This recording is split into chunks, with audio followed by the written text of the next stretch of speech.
Ya transcurrió 21 siglos, vamos en el año 2015. De todo ese periodo que también se conoce en la teología bíblica como la dispensación de la gracia, o la dispensación del Espíritu Santo, como usted le quiere llamar. Y sobre eso que vamos a tratar nosotros esta noche. Y le suplico, le ruego que se olvide de todas las demás cosas y ponga sus 5 sentidos, si tiene 6 mejor todavía, de lo que vamos a tratar, que lo va a necesitar. Porque la idea no es de hacer uso de palabras, títulos, sino la idea es de que usted salga influido, beneficiado y bendecido. Que usted pueda realmente permitir que se internalice esta palabra en su vida y que nos ayude a ser mejores cristianos. Esa es la idea, ¿no? Este periodo, desde el día de Pentecostés hasta el día del rapto, está condensado en 7 mensajes. 7 mensajes dirigidos a 7 iglesias. Las 7 iglesias eran realmente iglesias fundadas, no eran iglesias imaginables, iglesias que realmente existían en Asia Menor. Luego ahora vamos a analizar una por una, ¿no? Las cuales revelan el comportamiento de la iglesia de Jesucristo. Los 7 mensajes revelan el comportamiento de la iglesia de Jesucristo. La iglesia, usted sabe que su tarea principal era la gran comisión. Evangelizar, enseñar, discipular, preparar al pueblo con la ayuda del Espíritu Santo para el arrebatamiento. Esa es la tarea de la iglesia. Ese fue el mandamiento que el Señor dejó a los apóstoles y es el mandamiento para todos los creyentes. Y permítame decirle con mucho dolor que no lo estamos haciendo muy bien. La iglesia no lo está haciendo muy bien. Y la iglesia va a tener que poner la pila. Lo digo la iglesia, usted y yo, ¿no?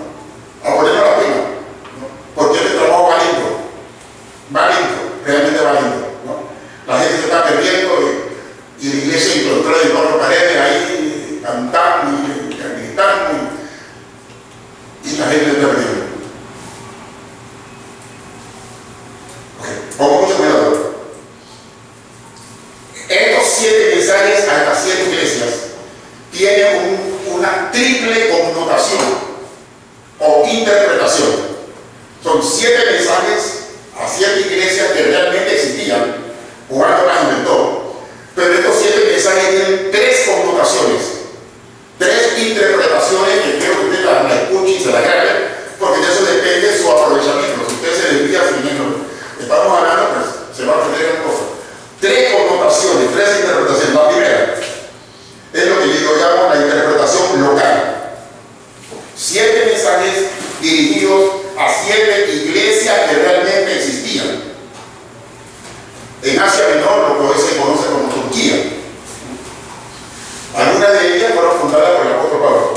Esa es la primera interpretación, que es la interpretación local. 7 mensajes a 7 iglesias que realmente existían. La segunda interpretación, que es histórica profética. Histórica profética.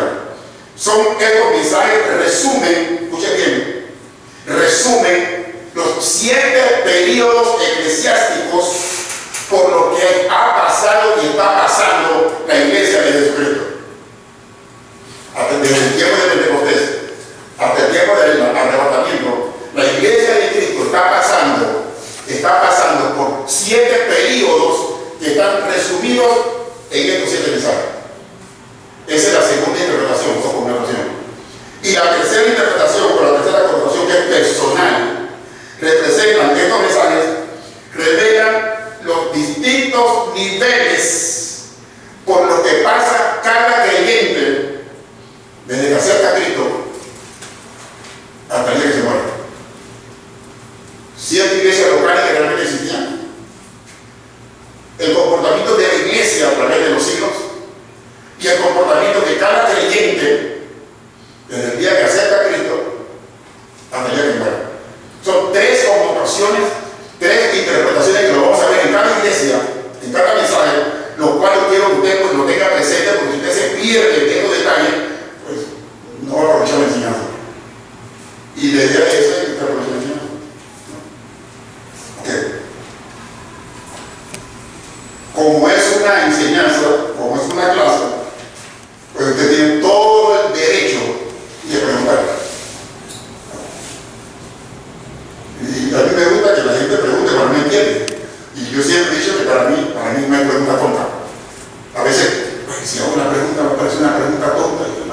mensaje. No, no, no, no.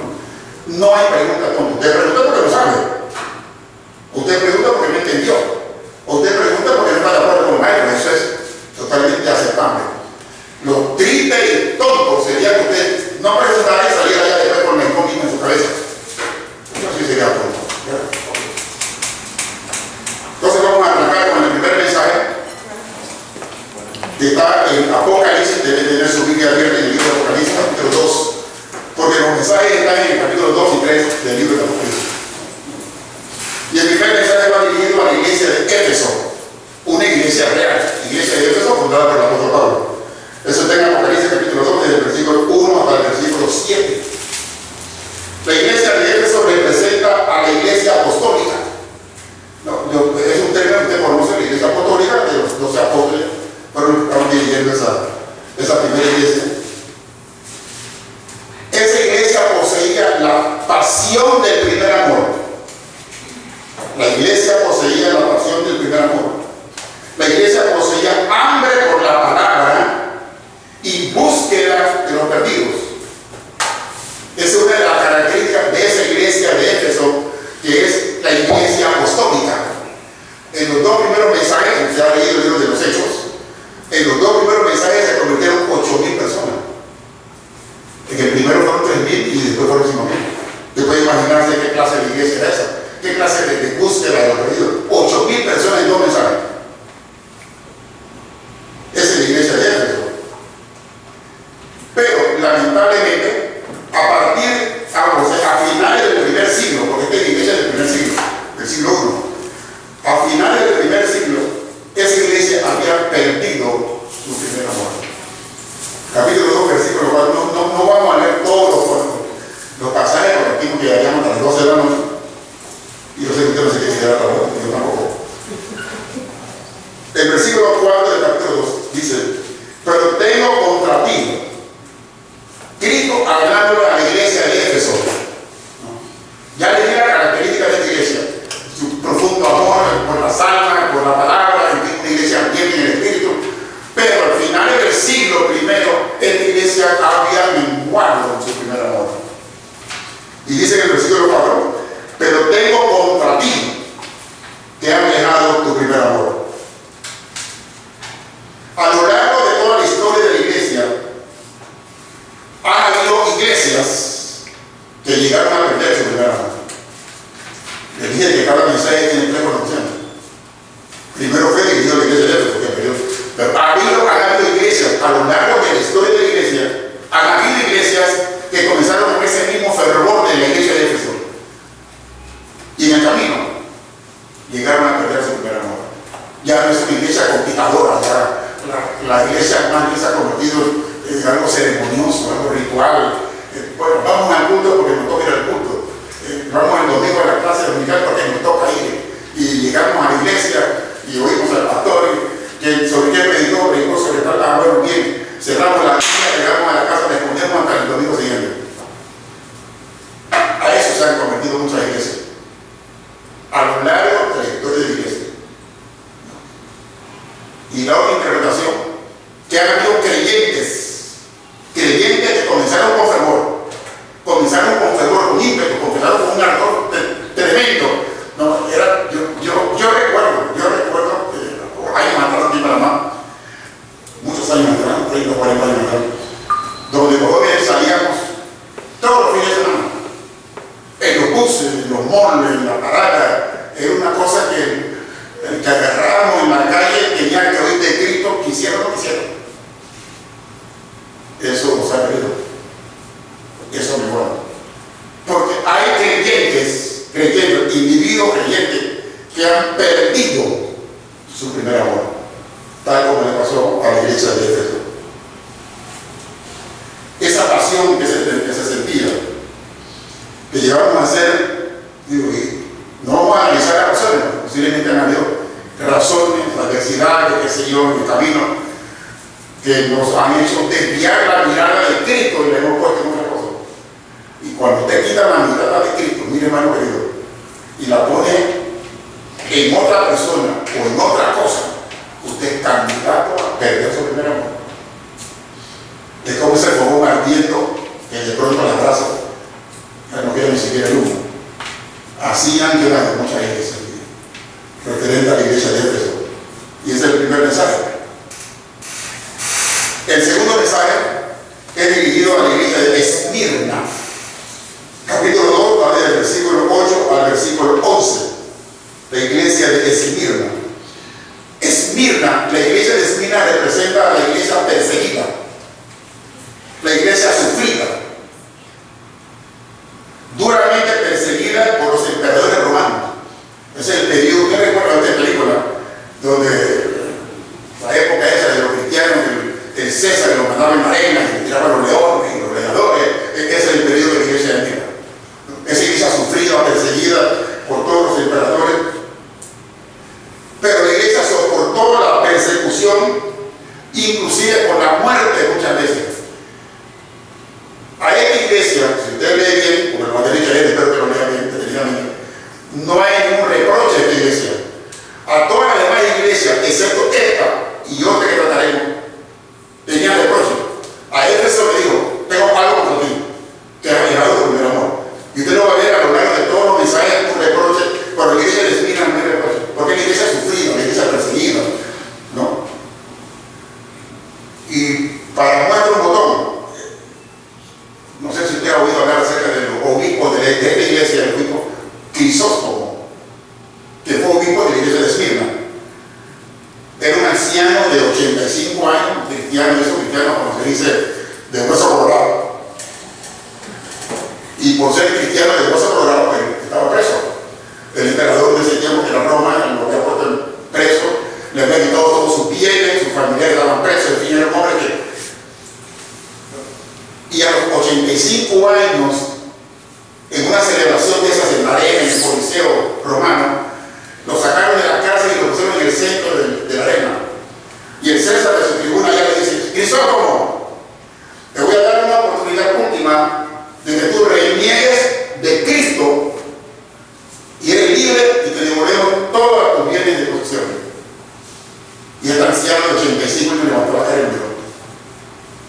Y le dice, César, por 85 años Cristo jamás me ha fallado. ¿Cómo tú esperas que yo le falle a él ahora? Los leones y los devoraron, pero se mantuvo. Esa es la iglesia de Esmirna. A pesar de las persecuciones, a pesar de las adversidades, a pesar de la lucha, inclusive por su propia muerte, esa iglesia se mantuvo. Se mantuvo. Solamente vamos a leer un versículo, el versículo 10, el capítulo 2, dice: no temas, le dice a la iglesia, no temas en nada lo que vas a padecer. He aquí, el diablo echará a alguno de vosotros en la cárcel, para que seáis probados, y tendréis tribulación por 10 días. Sé fiel hasta la muerte, y yo te daré la corona de la vida. A lo largo de la historia de la iglesia, la segunda interpretación, a lo largo de la historia de la iglesia, ha habido iglesias que, a pesar de las persecuciones, con persecuciones de parte de los gobiernos, persecuciones de parte de Satanás, persecuciones inclusive del clero católico, ¿sabe que la iglesia es un enemigo de la iglesia de América? Eso no se puede discutir, ¿no? Han permanecido fieles a su Señor. A pesar de todo eso, han habido iglesias que han dicho, bueno, aquí en la roca hasta el final. Se cuenta, pues no se cuenta, esto lo contó, no sé si ustedes conocen al hermano José Silva. José Silva, que me habla muchas veces, es uno de los finales ciegos de Dios. Él es colombiano. Él vivía en Bucaramanga, en Colombia. Y eso pasó hace, ¿qué? 30, 35 años, el otro día. Dice que había, en ese tiempo, hoy día Colombia, mire, Colombia tenía un despertar evangélico fuera de serie. En Colombia hay iglesias, mega iglesias evangélicas que nunca lo soñaron. Pero en ese tiempo, cuenta él, dice que se reunían clandestinamente en la casa. Oye, esta noche vamos a la iglesia, esta noche vamos a la casa. No, se reunían porque la persecución era tremenda en Colombia. Pero dice que un grupo de hermanos reunidos en una casa, prácticamente,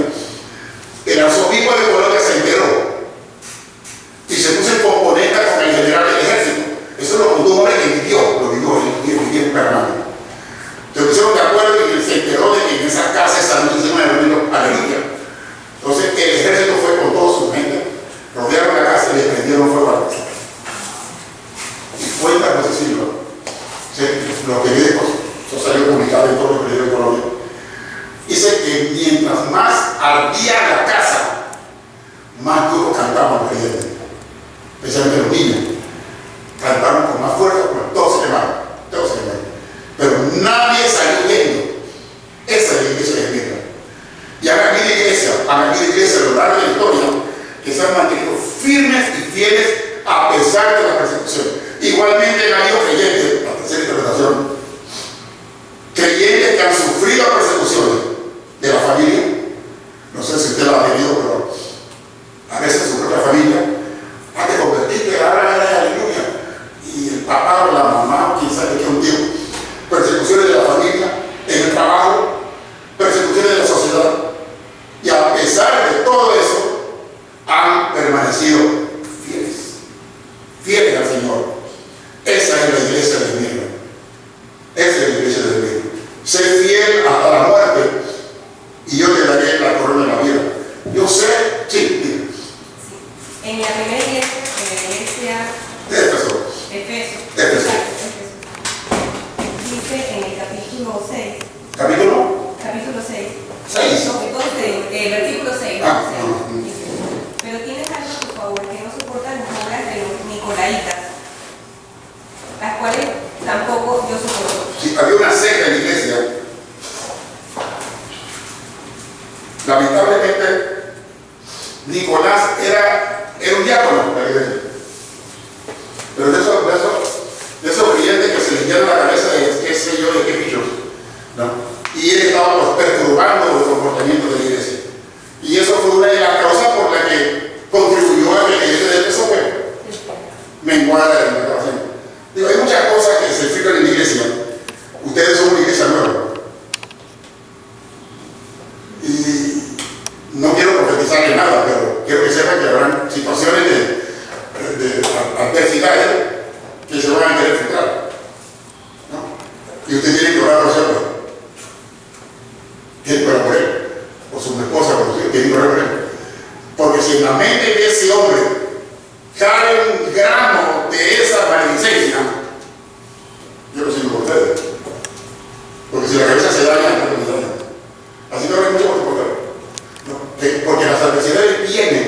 ¿No? Ahí era por Nicolaita, aquí podría ser, qué sé yo, que secta por allí, que famoso teólogo, entre comillas, que sale por allí. Y quizá, eso, no sé si usted lo ve por televisión, esos programas de televisión, esas mega iglesias salen a veces con unos mensajes que, vaya, que si usted no está firme en la palabra, mire, usted se lo lleva. Usted se lo lleva, dígame.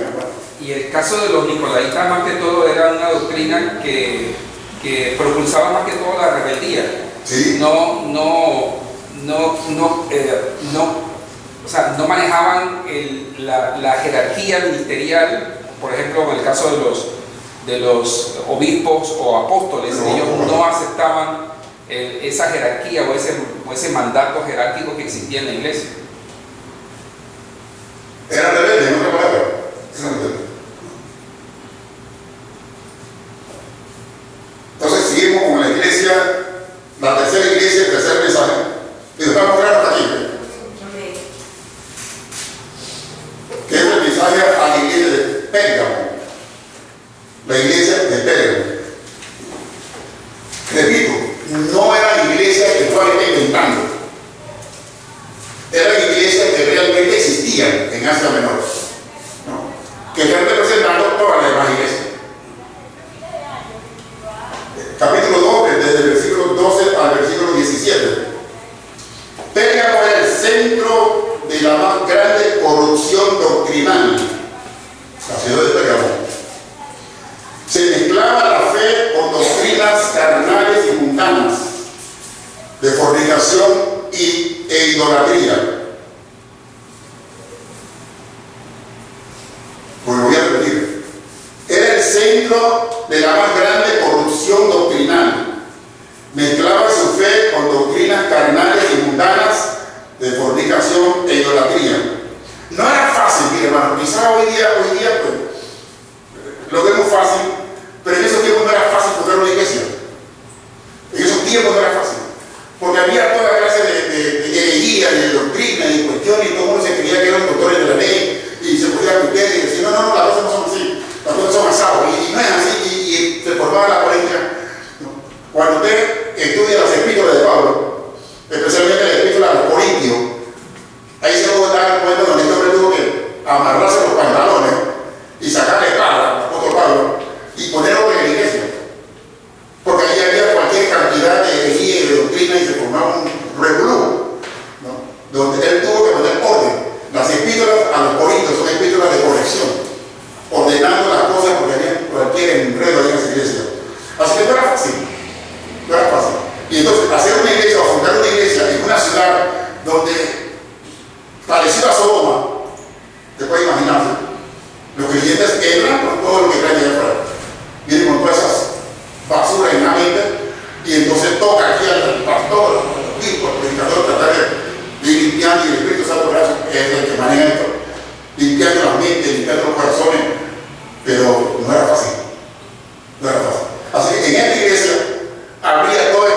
Nadie, y esto, si usted se va a olvidar de todo lo que Serafín Zapata le ha dicho, no se olvide de esto, no se olvide de esto. Nadie, absolutamente nadie, puede maldecir a la iglesia de Jesucristo. Nadie puede maldecir a la iglesia de Jesucristo. Y una razón poderosa por la cual no se puede hacer, porque la iglesia de Cristo es el cuerpo de Jesucristo. Pues este profeta fue para maldecir a Israel, y Israel era el pueblo de Dios. ¿Cómo tú vas a maldecir al pueblo de Dios? No, pues no lo puedo maldecir. Como no lo puedo maldecir, el diablo siempre se ingenia. Entonces lo que él tramó fue lo siguiente: habló con Balac, el rey de los moabitas, y se dijo: aquí lo que vamos a hacer es meter tu mujer con los israelitas y viceversa, y vamos a hacer una fornicación, y Dios no está de acuerdo con la fornicación, y eso trajo como consecuencia la muerte de un montón de judíos. Esa es la doctrina que le dice aquí en el versículo que acabamos de leer. Tengo unas pocas cosas contra ti, contra la iglesia de Pérgamo, que tienes ahí a lo que retienen la doctrina de Balaam. La doctrina de Balaam era la doctrina de fornicación, y ahí en la iglesia había esa doctrina. Había esa subraída, era una cosa que, bueno, esa doctrina de fornicación, ¿no? Que enseñaba a Balaam, a poner tropiezo ante los hijos de Israel, a comer cosas sacrificadas a los ídolos y a cometer fornicación. Eso había en la iglesia de Pérgamo. Eso había en la iglesia de Pérgamo. A lo largo de la iglesia, de la historia de la iglesia, hay testimonios de iglesias que, para gozar de privilegios mundanos, han aceptado y practicado comportamientos contrarios a lo establecido en la palabra de Dios, para mantenerse, componendas, muchas de ellas componendas con el gobierno, componendas con el clero católico, componendas con la sociedad mundana para permanecer, para estar tranquilo, para que no me toque, para que no me hagan esto, y vamos a seguir adelante. Están metiendo la doctrina del diablo del mundo en la iglesia para permanecer. Ese es el error de la iglesia de Pérgamo, y eso ha habido a lo largo del estado de la iglesia. Pero además de iglesias, han habido cristianos, tercera interpretación, han habido cristianos que no han llegado a cortar por completo con las prácticas mundanas. Cuando llegamos a Cristo, eso no tengo yo que decirlo, eso creo que nos ha pasado a todos, nosotros llegamos con un montón de basura aquí arriba. La traemos del mundo, porque basura aquí, prácticas de esto y prácticas de otro. Entonces, a través del Espíritu Santo, con la palabra, nos va limpiando, nos va limpiando, nos va limpiando. Y debemos manifestar un crecimiento espiritual. Mire, si usted tiene varios años convertidos y usted no manifiesta cambio, crecimiento, preocúpese, algo está pasando. Si usted todavía mantiene ese viejo carácter, esa vieja forma de ser, eso que usted, con lo que usted llegó, tiene aquí ya un tiempo y todavía sigue igualito, mire, preocúpese porque usted lo que está haciendo es perdiendo su tiempo. Perdone el partido. Porque si usted es cristiano, usted tiene que manifestar cambio. Usted no puede seguir siendo lo mismo. Usted no puede seguir siendo igual. Pero sí han habido creyentes que, a pesar de años en el Señor, los mismos hermanos no han cambiado. Son como los creyentes de la iglesia de Pérgamo. Y llegamos hasta el punto hoy día que lamentablemente, miren, es algo difícil de hacer la separación entre lo que es mundano y lo que es santo. Porque ya lo mundano está cabalgando en la iglesia, cabalgando. Y usted no sabe ya dónde está la diferencia. El vocabulario de muchos creyentes es el mismo vocabulario del mundo. La forma de vestir de muchos creyentes es la misma forma de vestir de los humanos. Inclusive hay cánticos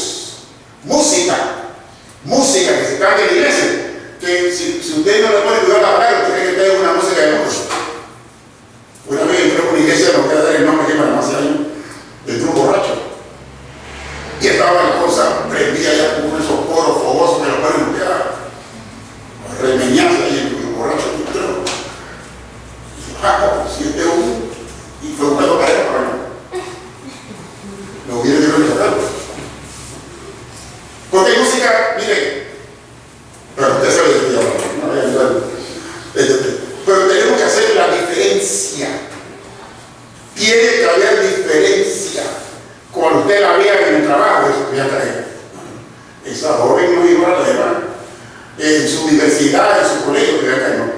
Ese muchacho es distinto. Te das cuenta que no es lo mismo. Vendrán críticas que vengan lo que les dé la gana.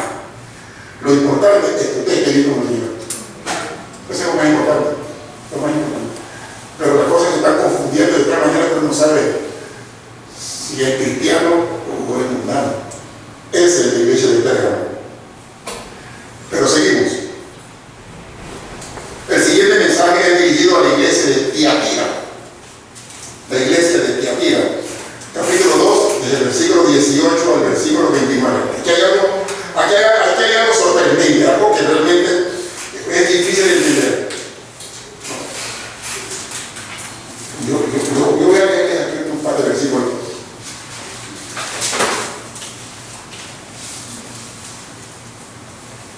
Escuche bien. En el versículo 19, escuche cuál es la atención a esto que dice. Capítulo 2, versículo 19. Dice el Señor: yo conozco tus obras. Ese es el principio siempre del mensaje, en toda la iglesia. Yo conozco tus obras. Porque Cristo conoce las obras. A veces usted puede esconderse del pastor. Usted puede esconderse del diácono, del líder. Se puede hacer cualquiera. Pero hay que ver. Es imposible. Eso es lo que usted hizo anoche, ya lo sabe. Y lo que usted piensa hacer después de aquí, ya lo sabe. Yo conozco tus obras. Pero escuche esto, mire. Dice, yo conozco tus obras. Está hablando de la iglesia de Tiatira. ¿Cuáles son esas obras? Yo conozco tu amor. Escuche bien. Yo conozco tu fe. Yo conozco tu servicio. Yo conozco tu paciencia. Y yo conozco que tus obras postreras son más de las primeras. Y dirá, wow, ¿qué más se puede pedir? ¿Qué más se puede pedir en una iglesia? Tus obras, tu amor, tu fe, tu servicio, tu paciencia. Esto es extraordinario. Pero lea el versículo 20. Pero tengo unas pocas cosas contra ti. Que toleras que esa mujer de Jezabel, que se dice profetiza, enseña y seduzca a mis siervos, los dirigentes, a fornicar y a comer cosas sacrificadas a los ídolos. No compagina. No sé. Como una iglesia con esas cualidades puede estar dentro de sus permitiendo este asunto. Ahora, usted conoce a quién fue Jezabel. No es que literalmente existió una mujer con ese nombre, no. Tiene una mujer con el espíritu de Jezabel. Jezabel fue la mujer del peor rey que tuvo la nación de Israel, el rey Acab. Que esa fue la mujer que lo peor que ha habido como mujer en la tierra. Porque ese espíritu de esa muerte está en esa iglesia. Una iglesia que, repito, una iglesia de amor, fe, servicio y paciencia. Pero tenía un espíritu de Jezabel, la profetisa, que enseñaba a seducir a los siervos. Y los enseñaba, ¿qué dice ahí? A fornicar y a comer cosas sacrificadas a los ídolos. O sea, hacer cosas contrarias a lo dispuesto en la palabra de Dios. Practicar una conducta idolátrica y de inmoralidad sexual y hasta demoníaca en una iglesia con esa cualidad. Entonces, esto es serio. Por un lado, adoran a Dios, de acuerdo con lo que dijimos ahí, adoran a Dios. Y por otro lado, adoran a los ídolos. No se puede servir a los señores. No se puede adorar a los señores. No se puede. O está usted con Dios o está usted con el diablo. No hay término medio, no hay situación imparcial. O estás o no estás. Una u otra, no es que un pie adentro y un pie afuera. Eso no existe. Mejor que tengas o los 10 o los 2 pies adentro o los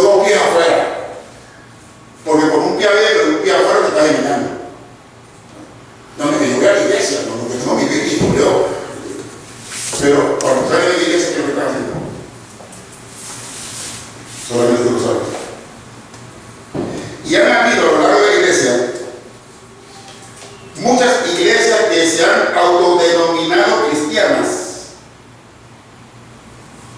pero al mismo tiempo que se han autodenominado cristianas, adoran a María. ¿Cómo te explicas? ¿Cómo te explicas eso? A María.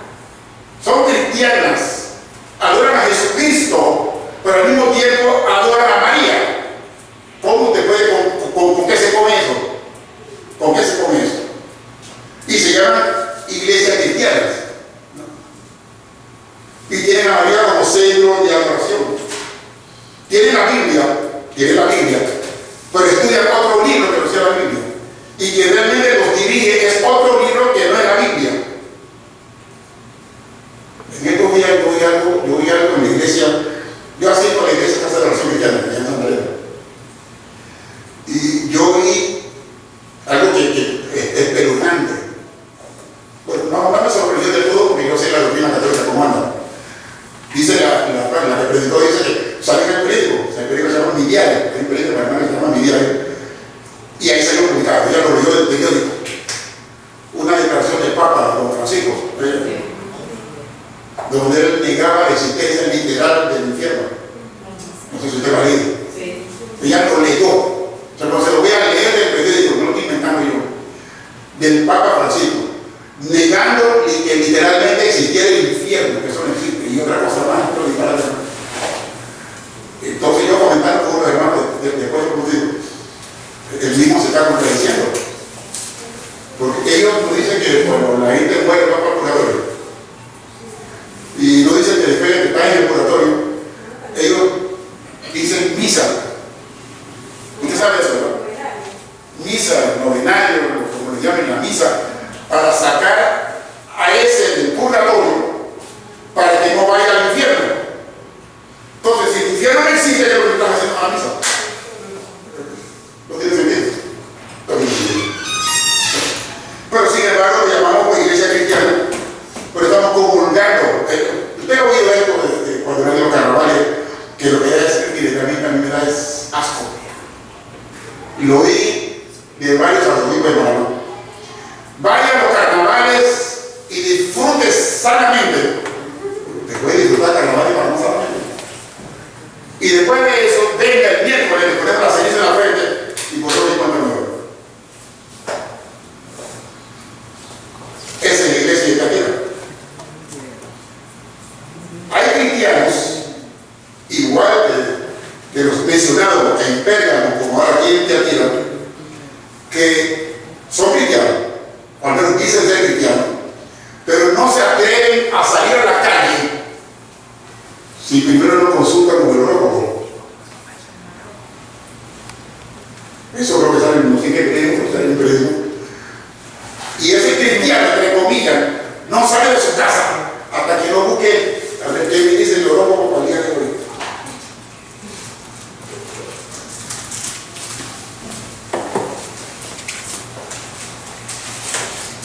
Y aparte de eso, también hay quienes piensan de que haciendo las buenas obras, usted gana su entrada al cielo. Todo eso era propio de la iglesia de Tiatira. Mire, hermano, la Biblia nos llama a nosotros a ser genuinos,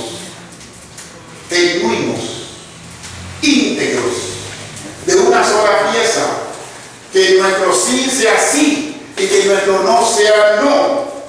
Porque la dualidad del creyente no obra la justicia de Dios.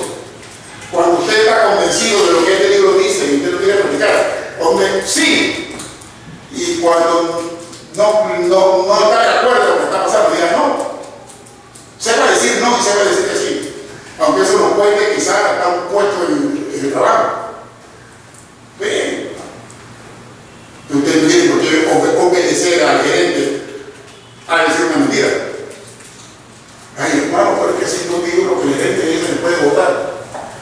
Y usted sabe qué le pasa a usted allá arriba en el cielo, en los registros, cuando dice una mentira. ¿Qué prefiere? ¿Qué prefiere? De una sola pieza, creyentes genuinos, no creyentes de dos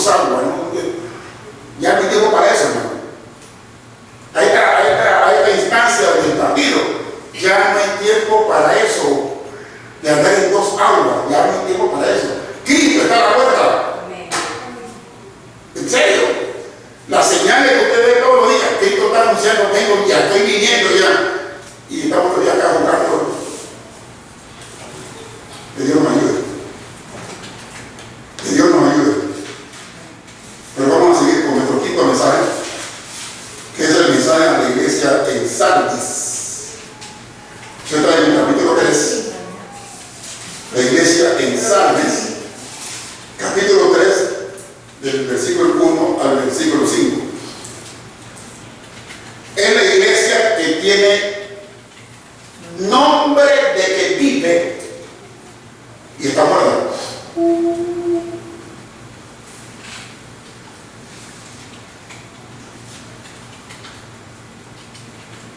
Ahí en el versículo 1, donde dice, estamos en el capítulo 3, dice, yo conozco tus obras, que tienes nombre de que vives y estás muerto. Esto es más que serio. Es la iglesia que vive de las emociones. Es la iglesia que vive de las apariencias. Es la iglesia que cree que mientras más ruido hacen, mientras más bulla hacen, eso representa el mover del Espíritu Santo.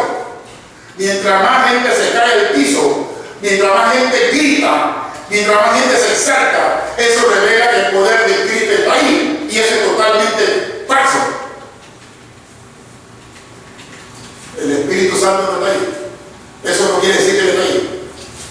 No es que si yo no me muevo, si yo no me sacudo, si yo no me tiro al suelo, y esas apariencias emocionales, dice aquí, tienen nombre de que vive porque aparentemente, por fuera, exteriormente, te está demostrando algo que en lo interior no es. No es. Esa es la iglesia que sabe. Vivía de las emociones, vivía de las apariencias, ignorando de que a Dios no le impresiona la apariencia. Dios ve el corazón. ¿Qué está diciendo? Dios ve el corazón. Dios no ve la apariencia, lo de afuera. Lo de afuera, para Dios eso es irrelevante. Irrelevante. ¿No? ¿Y cómo nos preocupamos? ¿Cuántas veces usted al salón de belleza? No estoy diciendo que no vaya, no. Mi esposa va conmigo. Pero tenemos mucho cuidado con la apariencia. ¿No? Sí, yo cuando ya me llevé con corbata, pero me vean. Porque cuidamos esa apariencia. Pero ¿y qué es el corazón? Estamos cuidando el corazón. Estamos cuidando el hombre interior.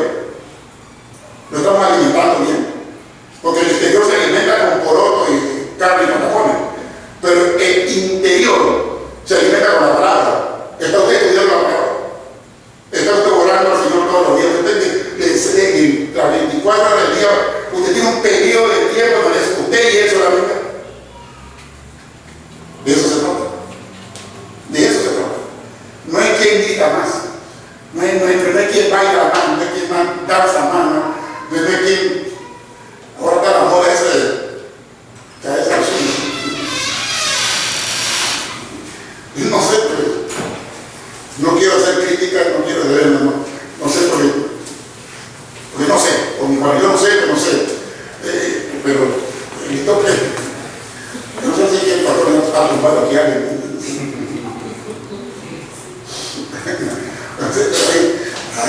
Ahí él decía donde si es lo común y usual ahí.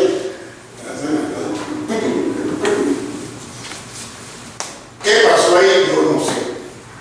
Pero lo que yo sí sé es que yo tengo necesidad de hacer eso para demostrar que tengo el Espíritu Santo de Dios. El Espíritu Santo de Dios yo lo voy a demostrar yo, o sea, esa parte de usted, en mi conducta, en mi carácter, en mi formación de vida, cómo yo me conduzco. Ahora cuando sale aquí, ¿cómo se conduce usted en su casa?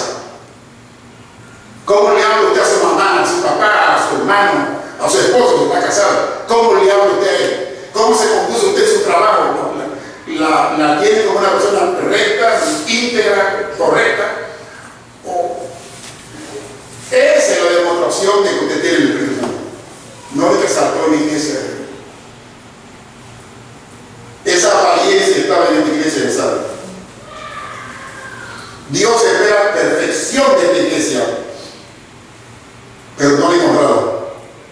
Y a lo largo de la historia de la iglesia, han habido iglesias que se han ajustado a este estilo de adoración. Han habido iglesias así, a lo largo de la historia de la iglesia. Yo supe de una iglesia, gracias a Dios que ya no existe esa iglesia. Porque yo tenía la cantidad de herejía que se ve en la iglesia. Eso fue por más años, ¿no? Era una iglesia donde la iglesia se manejaba por medio de sueños. Escuchen esto. No, yo no lo estoy inventando, créanme que no, yo soy capaz de traer aquí en cuento. Por ejemplo,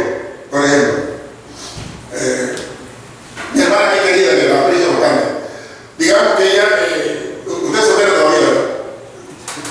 Pero digamos que la conversación hay joven que a ella le gusta. Pero ese joven está casado. Digo, sí, lo que pasa es que es pero a ella le gusta ese joven. Entonces ella le dice al pastor, oiga pastor, yo anoche tuve un sueño con fulano. Sí, y yo soñé con él, y esto, y lo otro. Entonces el pastor de esa iglesia, así mismo, el pastor de esa iglesia deshacía el matrimonio de ese con su esposa y lo casaba con gente que soñó con él. Después imagínate tremenda herida. Y eso es una cosa, ¿sabes? Llegó un pelado, que siempre es un pelado de él. El pastor era un hombre bastante mayor. Estaba casado con una muchachita, una niña bien bonita. Entonces, este muchacho llegó a la iglesia y se enteró de cómo era el juego, ¿no? Entonces un día, pastor, dígame, anoche soñé con su esposa.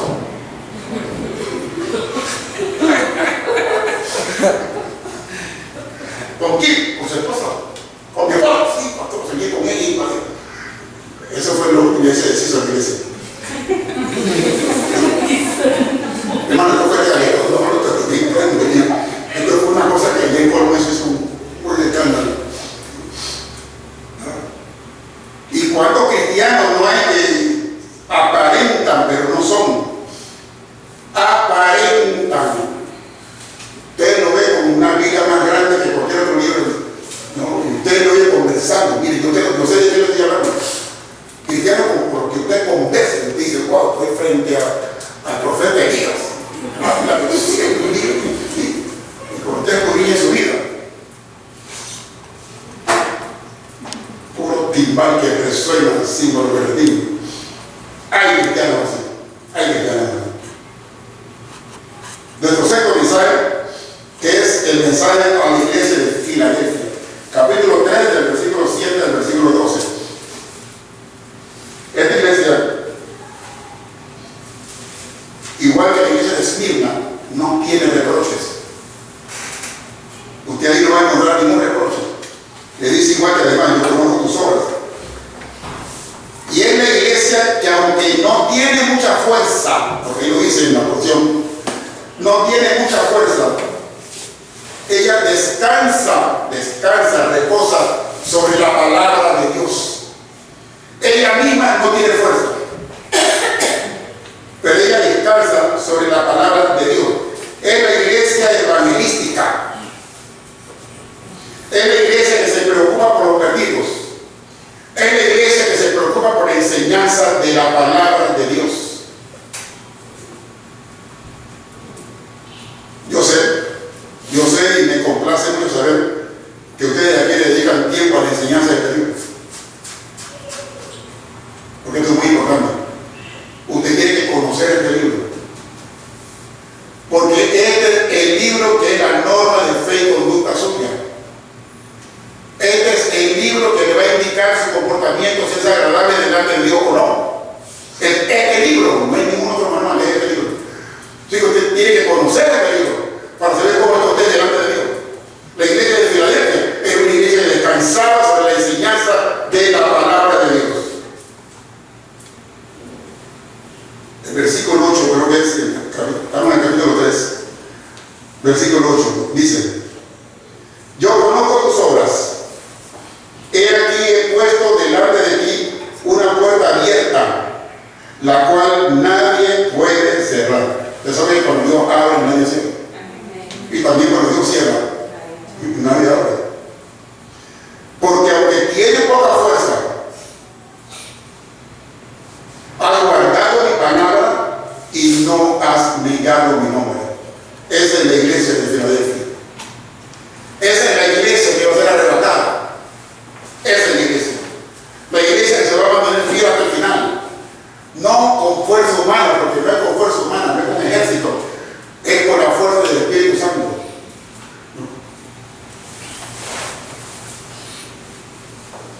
A lo largo de los 2015 años que tiene la iglesia en este mundo, siempre ha existido un remanente, amante de escudriñar la bendita palabra de Dios. Siempre ha habido un grupo, Y gracias a Dios que aquí hay un grupo en esta iglesia que está dedicada a la enseñanza de la palabra de Dios. Esto no se ve en todas las iglesias. No. Hay iglesias donde esto es secundario, esto es hay tiempo. Porque se cree más en otras cosas. Y lamentablemente, cuando llega la resolución, si usted no está bien fincado en esto, mire hermano, créanme, el sustento suyo y mío es esto. Es esto. Y la iglesia de Filadelfia estaba descansando de esta palabra. Podrán venir ríos, podrán venir huracanes, podrán venir tsunamis, pero mientras usted y yo descansemos sobre la palabra de Dios, nos permaneceremos firmes en medio de cualquier adversidad. Eso es lo que nos va a ayudar. Usted sabe que Cristo dijo: en el mundo tendrá aflicción. Así usted no puede esperar una vida cristiana sin aflicción. Le moleste o no le moleste. Una vida cristiana sin aflicción no existe. Hay pruebas de distintas clases de pruebas, incluyendo enfermedades. Quizás el día en un hospital allá. Pero si usted está realmente descansando en este libro, no hay adversidad, por grande que sea, que podrá hacerlo claudicar. Y así hay iglesias hoy día. Hay iglesias pequeñas, sin mucha fuerza, sin mucha propaganda. Ustedes no tienen un coro, no tienen coro. No tienen coro. No. Gracias a Dios tienen un pastor que sabe cantar.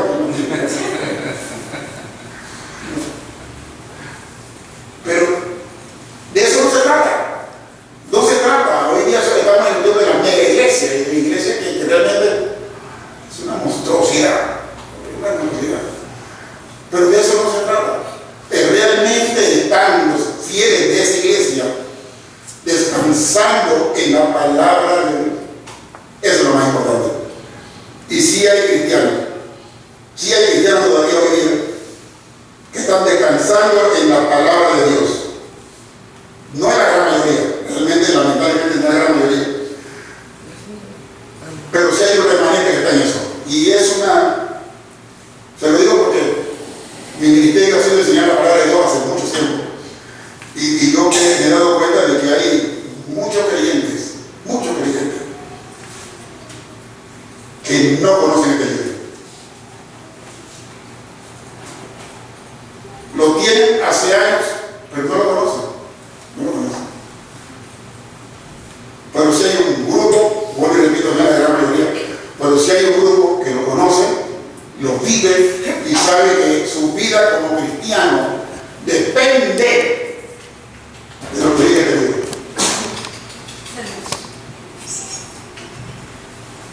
Y la pregunta es: ¿está usted en ese grupo? Solo usted sabe la respuesta. ¿Está usted incluido en ese grupo?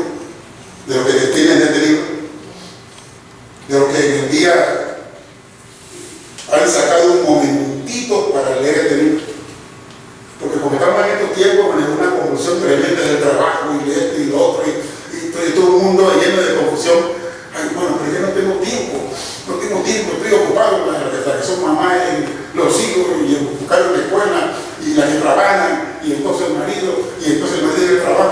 un solo enredo, pues déjenme decirlo, no deje que el enredo lo prive o la prive de sacar un tiempo para este libro. Se lo digo en serio, muy en serio. Saque tiempo para este libro. Saque tiempo para este libro. No se va a acordar de mí. Espero que se acuerde de mí cuando está en el enredo. Espero que sí, cuando está allá. Ahora no Zapata dijo que tengo que sacar tiempo para ese libro. Entonces, ¿cómo? Tiene que sacarlo. El tiempo suyo es el mismo tiempo mío. 24 horas. O hay días más largos, pero las mismas 24 horas. No estoy diciendo con esto que usted no está ocupada, no, sí, yo sé que está ocupada. Yo sé que no es cosa fácil. Si usted trabaja, tiene su casa, la iglesia, pero usted tiene imperativo de tener, usted tiene obligatoriamente que sacar tiempo para este libro. Porque de lo contrario, todo ese mar de confusión suya se te llena abajo. Y cuando quiera clamar a Dios, ¿con qué fundamento lo va a hacer? No sé si me queda claro. Y llegamos entonces al séptimo y último mensaje, que es a la iglesia de Laodicea, capítulo 3, del versículo 1 hasta el 21. La iglesia de Laodicea es la iglesia que no tiene profundas convicciones, cree tenerlo todo, pero carece de todo. Es la iglesia tibia.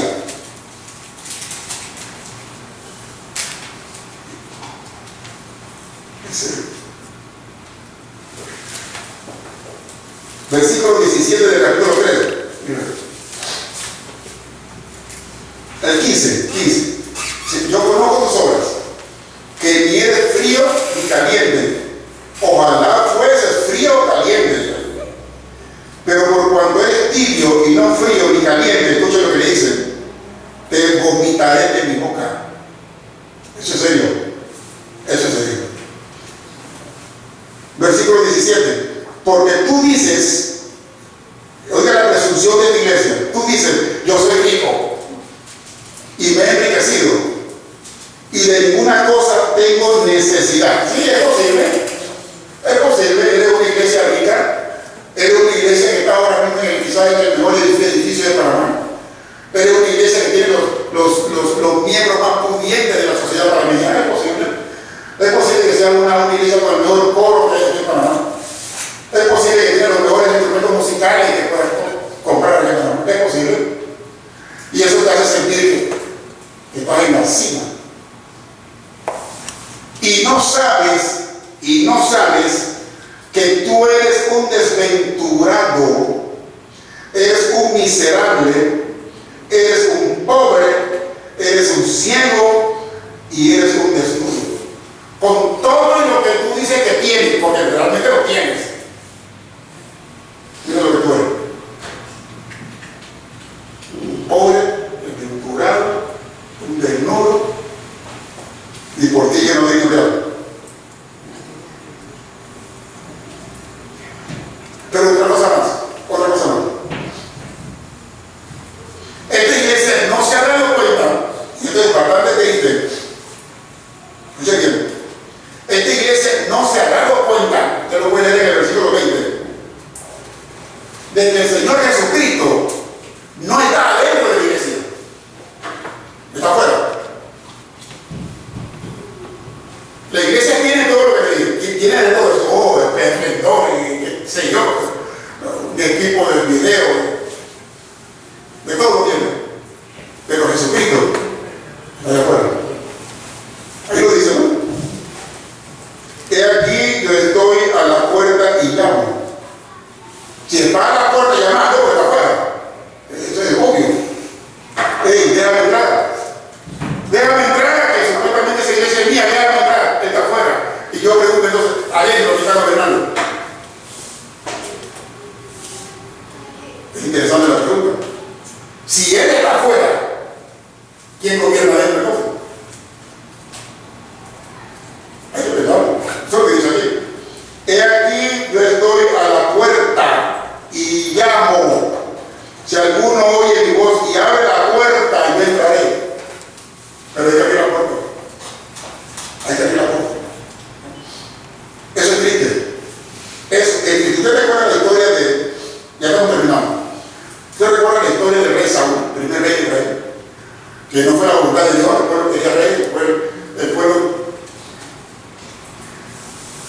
vivió la expresión más triste, dolorosa de todas las expresiones de los israelitas en toda la Biblia.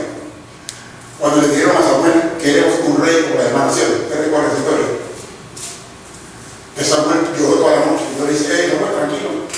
Samuel, no te han desechado a ti, sino a mí. Así que ponle un rey. Y le buscó un mejor, excelente rey, Saúl. Así que era lo mejorcito también. Pero Saúl gobernó por 2 años con la dirección de Dios. Él reinó un total de 40 años.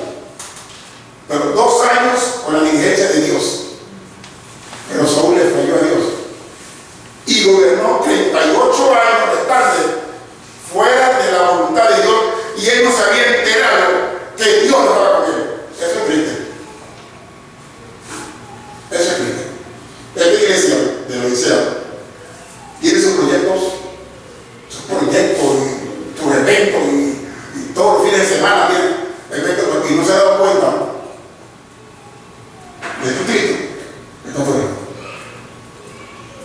Y si Cristo está afuera, ¿quién gobierna acá? Hay que preguntarse eso. ¿Quién está gobernando aquí? ¿Quién está dirigiendo los proyectos, todo lo que estamos haciendo, y las clases, y quién? Si Él está afuera. ¿Usted recuerda, para terminar la historia de Saúl, que tuvo que buscar una pitonisa, una bruja, para que le trajera el espíritu de Samuel y empezar el resto de la historia?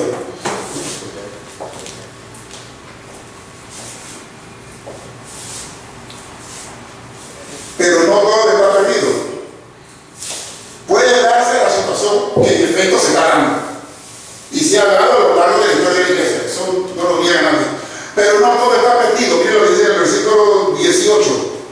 Dice, por tanto, por cuando tu situación es esa, que ya lo leímos en el versículo anterior, por tanto yo te aconsejo que de mí, dice Cristo, compres oro refinado en fuego, para que seas verdaderamente rico, y vestiduras blancas para vestirte, y que no se descubra la vergüenza de tu desnudez, y unge tus ojos con colillo para que veas. En otra palabra, abre la puerta. Él está afuera tocando, quiere entrar, pues abre la puerta, deja los proyectos, deja todo lo que están haciendo. Abre la puerta, Señor, entra y corrígenos y endereza nuestra senda. Porque hay esperanza. No todo está perdido. No todo está perdido. ¿Cuántas iglesias a lo largo de la historia se han olvidado que no es con esfuerzo humano, ni por la apariencia, sino con el mover genuino del Espíritu Santo? Es el Espíritu Santo. Sin Espíritu Santo la iglesia no avanza. El creyente no avanza. No es que, bueno, es que yo haga cosas. Yo soy Serafín Zapata, tengo capacidad, y yo puedo, tengo talento, y bueno, y entorno, o sea, imbécil. Sin Espíritu Santo eres un fracasado. Fracasado. ¿Cuántos creyentes, tercera interpretación, cuántos creyentes no confunden adoración con emoción? No son más que un metal que resuena y un tímbalo que retiñe. Confunden la verdadera adoración con la emoción. La exhortación de aquel entonces a la iglesia de la Odisea es la misma exhortación para hoy. Es la misma exhortación para la iglesia de vida abundante. Es la misma. El que tiene oído para oír, que oiga. Afirmemos nuestra fe sobre la roca eterna de los siglos, convencido de que el que comenzó en nosotros la buena obra, la perfeccionará hasta el día de Jesucristo. Padre, gracias. Gracias por tu palabra, gracias por tu presencia, gracias por tu poder, gracias por cada uno de mis hermanos. Gracias por esta iglesia.